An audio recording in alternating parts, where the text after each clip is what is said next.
Hello everyone, I'm Jen, Product Manager on Rainbow Six Siege, and we are so happy to be here today to talk about, at last, Operation Skull Rain, our latest title update in the game.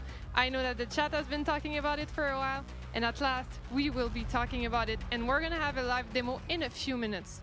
So this time, we will be, like every other post-launch season, bringing you 2 new operators, as well as a new free map available for everyone to play as soon as the update goes live.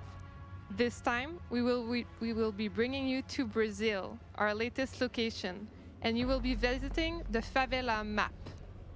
Basically, in the Favela map, it is tightly packed homes, as you can see on the screen, that kind of creates a maze-like structure. You're gonna have to learn about it to be able to navigate through it from rooftop to rooftop and house to house. We also switched things around with destruction. This time we have went with outer shell destruction. This is gonna make attackers and defenders have to rethink how they enjoy the map and play the game and change their habits. We also have brought in 2 new operators. So let's go check that out right now.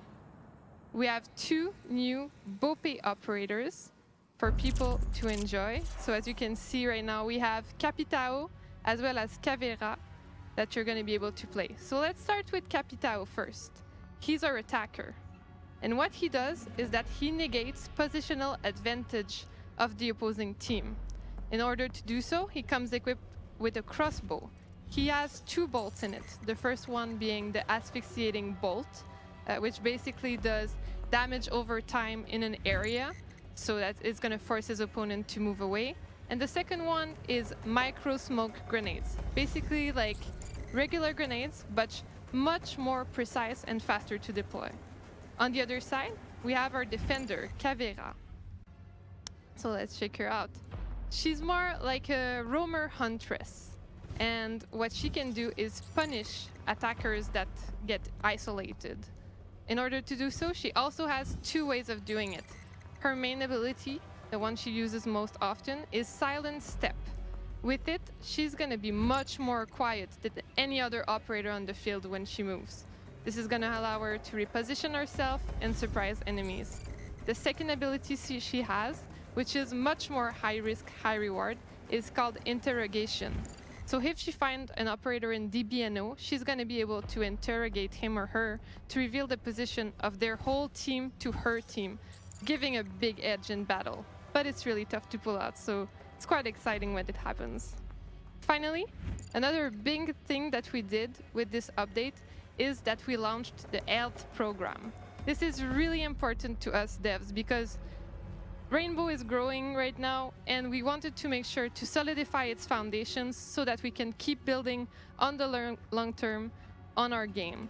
And as you may have heard in the last couple of days, we finally launched our BattleEye anti-cheat client side in beta, and we're super stoked to do that because we know the community has been asking for it, and right now we feel pretty good about it. I'm pretty happy.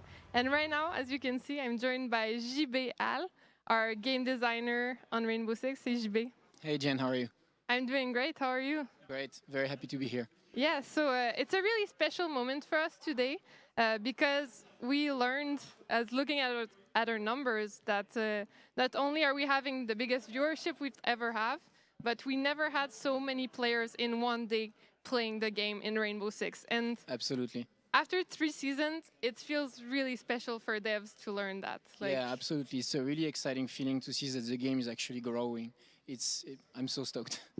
Do you want to talk about the other improvements we made to the health of the game? Yeah, sure.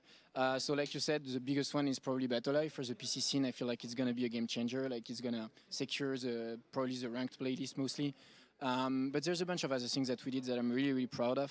One of them is like the accuracy of the kill cam is going to get much better. We're going to replicate the field of vision of the killer so that you get a much better idea of what exactly happened when he killed you. And there's a bunch of other improvements, and one of the very important ones I feel is the solutions that has been brought to the body clippings through the walls, for instance. Yeah, for sure. It's a complex technology that's been developed to kind of prevent most of the situations where it's happened. It might not be like entirely perfect, but it should eliminate like most of the occurrences where. Yeah, where so it should be much better than before. Yeah, it should be much and better. like with any health-related thing that we're working on, it's always going to be a work in progress, basically. Because I Absolutely. mean, you can always be better in life, right? So we strive sure. to do as best as we can, and we're not giving up, and we're going to keep going and taking feedback from the community. And Absolutely. I'm really excited for everyone to see the new ups, the new map, and all the new improvements that we brought to the game. We're going to be discussing this in the panel right after the live demo. Right now, they're still setting up. It's going to take like 1 or 2 more minutes. And meanwhile, you can chat with us. Exactly. So what's your favorite thing that we added onto Season 3, JB? I gotta say, it's probably the map. The way it's played out is super different from the maps we have so far because of the auto shell destruction. Like the whole approach from the attackers, how to be, you have to be very careful. Like you really have to be looking for all the people that defenders might have prepared. But at the same time, on the other side, for defenders, it's really, really risky if they try to camp too much inside the objective room, because basically they can thermite the whole wall, they can ash it, they can sledge it, they can use lots of ways to get lots of line of sight. Well, they can Capitão the wall, but they can Capitão the position. Yeah, exactly. Smoke it out, and so it's really a very roamer heavy map with lots of way-arounds, lots of things to learn, and a lot of destruction to play with. So I'm really excited about the map. And do you think any operator is like best fit into this map? Like, who would you play on this map? I actually feel like the 2 new operators are very efficient on this map. Capitão is going to be pretty useful to deny areas, and because this area is really like a maze, blocking line of sight from defenders that are trying to roam and flank you from the other rooftop, for instance, is going to be super useful. And at the same time, Caveira, who is really specialized in lurking, is probably going to be pretty strong too, because if she finds a close quarter and like, I don't know, a sledge that's flanking or something like that, she can punish the other team really, really hard. All right, cool. Well, the demo is ready, so we will see how they use the new operators in the new map. Let's check out who will be playing the demo.